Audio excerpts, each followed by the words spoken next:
हमारा एक प्यारा सा घर बनेगा जिसे तुम जैसे चाहो वैसे सजाओगी। बल्कि देखना, हम एक कमरा तुम्हारी खत्ताती के लिए रखेंगे जहां तुम सुकून से काम कर सको। तुम अपनी एग्जीबिशंस करना, फिर हम अपने घर जाएंगे और बेफिक्री से गले लगेंगे, बगैर किसी खौफ के अपने प्यार को जिएंगे। मैं बताता हूँ क्या होगा। पहले तो हनीमून फेज होगा, सब ठीक लगेगा, फिर तुम्हारे इख्तिलाफात सामने आएंगे। रोहान दोस्तों को घर पे बुलाएगा, तुम फजर की नमाज के लिए लाम लगाओगी और रोहान की नींद खराब होगी।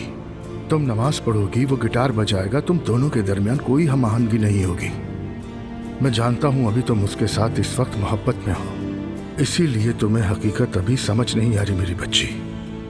देखो बेटा, इंसान कभी भी एक जैसा नहीं रहता, वो वक्त के साथ बदल जाता है।